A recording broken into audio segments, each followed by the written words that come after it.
I'm Alex, I'm creative director at Thread. I'm Alex. I am the managing director of Thread magazine. My name's Kat Smith, and I'm president of Pants Improv. I'm Rachel. I'm business lead for iGEM. I'm Charles. I'm team lead, so I do a lot of administrative stuff, and I coordinate all the sub-teams together. So I'm an art history major, so a lot of it will come from like researching artists that are like particularly interesting to me at the time. It's kind of just like I'll see an article about someone that's super interesting and take what I like from them and try and like put my own spin on it, I guess. All my creativity surrounds like two major issues, ideas, which are like mental illness as well as like gender roles. And I try to push that in my daily life and throughout every shoot. And when I'm creating, it focuses on like common emotions, like internal warfare that like everyone kind of has in common that people don't really speak about. So that's kind of the message. It's a lot of brainstorming. We just split up into small groups. We come up with multiple ideas, and then we really flesh those out throughout the following weeks. And we eventually narrow it down to two big ideas that have both been fleshed out and have like either a name and all the components to it. In those coming weeks, we like vote on the idea and then really flesh out the one idea that we've chosen, because that's the one that we ultimately take to competitions. The whole process is like getting everybody together, working together, and being on the same page. When we have a really, really good show, it definitely reflects on how we act as a group and how like in sync we are. Because you can have like a million really good improvers, but if they're not in sync and if they're not friends with each other, the show's gonna be terrible. Because like you need to know how to act with another person. Some people have different dynamics with other people, and then people have their go-to characters. If you just put them in a scene without any warning, who are they gonna be? And some people tend to have like the things that they kind of naturally fall into. It's fun getting to like problem solve and like get to like make decisions just on the spot. Like we just like bought a bunch of random tech and then we're like, okay, well what if we like wrap this around someone and just like get to try and like play with things and try things out. And if it doesn't work, it's like whatever, we just don't we just delete that photo. It's not a big deal. I love like having a platform to get creative with. I think everyone really needs that. It's so liberating. Once we find our project and it's all like it has all come together in the brainstorming process, it's always a really good feeling, because at the very beginning, like before brainstorming even starts, you have no idea what your project's going to be, but then like once we have a name to it and once we have an actual project and an application, that's a good feeling. My favorite part from last year was going to competition. Yeah, it's a really fun time. Yeah, there's the competition, but there's also, you get to do a lot of things in Boston. 3, 2, 1, action! We're creating this community called Unspecified, hoping to push people who might not have exposure to creativity and making and just being imaginative and connecting these types of people together and showing them that they can be creative and that making things isn't just limited to art or like the very traditional definition of the word. So this semester we're focusing on a print platform.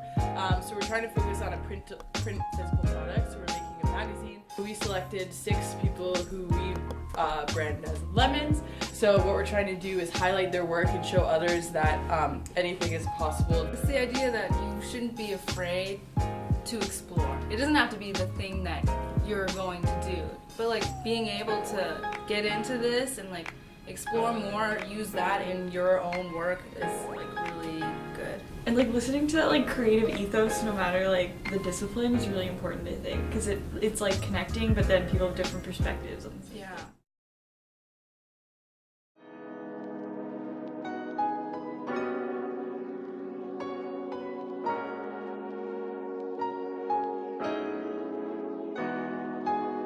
Really, the most enjoyable part was just seeing the ideas come to life.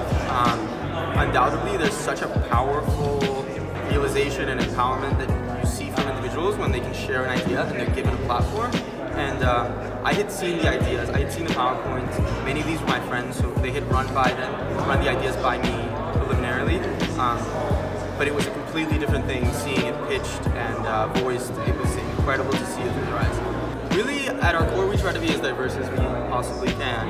If you were to just be a group of architects, or landscape architects, or engineers, or hotel students, you would be limited to something else. So having a diversity is the end-all solution to creative problem solving. I mean, you're able to see things from such different angles, and if everybody's involved, everyone's feeling and sensing something different that you missed, and maybe somebody didn't. So. So I'm Andrew. I think I have the best title ever. It's Dragon Lord. My name is Sam DePietro. I work here on Cornell Rocketry for the electrical and software sub-team. My name is Harrison. I'm one of the all-team leads for Cornell Rocketry. My name is Troy Mock, and I'm working on AR-15 in America. At first, we have the general meeting. We basically choose our top choices. We basically mull over the ideas and start to create a basic idea for the dragon.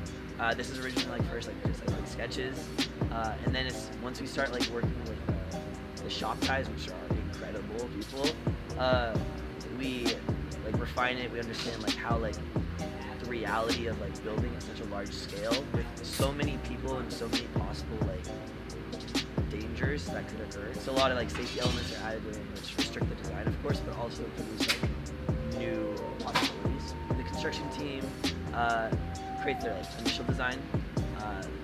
We pitched it to the class again, got some more suggestions, refined it, went to the shops guys, refined it again.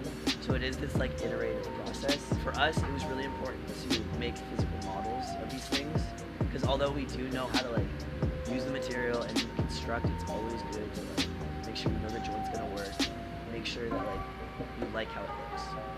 So typically we have a set of competition requirements that we need to meet. Specifically for this one, it's reaching 10,000 feet as accurately as possible.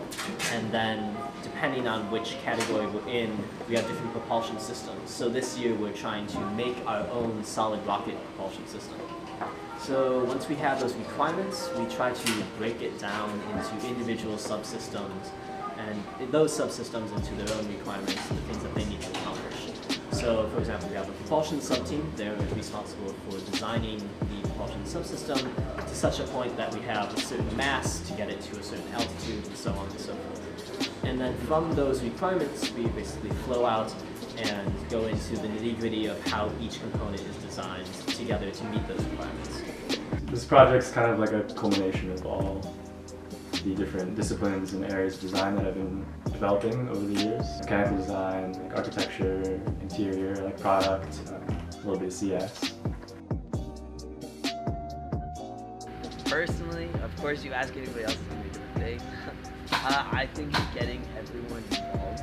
Mentality is it's easier for somebody to do the thing rather than teach somebody how to do something.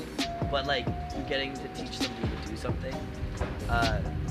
It's working towards making this dragon a dragon. Probably just the scale of what we're trying to do this year. This year we're taking on a little more than we normally do in terms of board design. This is one of our largest boards that we've made. This year we're switching software as well. So we're learning a new circuit design software that's much more large scale and industrial. So learning that has been a bit of a challenge, but it's really streamlined our process and enabled us to make these larger boards and what I believe better boards. Probably the most challenging part is kind of turning something that is kind of this very broad topic that people are very opinionated about and trying to distill it into something that can actually distill it into a project or a physical installation that can actually push forward the conversation about guns in America.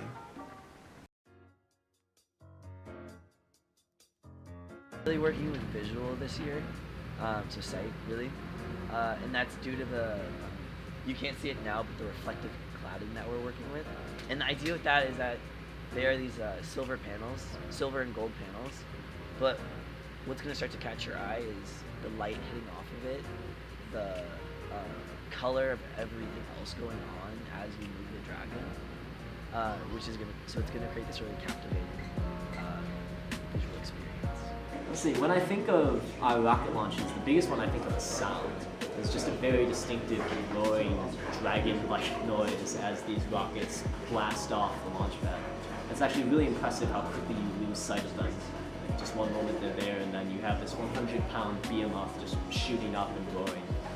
I think that's one of the biggest draws of rocketry is that moment of launch, the spectacle of the launch itself and the noise and everyone collaborating and seeing their work all come together. So if I think of senses relation to rocketry, that's really more what I think of. I took an architecture studio last year that was about the senses, kind of like brought a lot of what I learned from that, especially like touch and smell and sight, into this current project. And when you shoot a gun, it's a very sensory experience. The noise, the smell of gunpowder, kind of the loud sound, and you know, like the bright flash. And so this project actually incorporates a lot of that through pneumatics, through digital screens, and kind of just being a very mechanical object.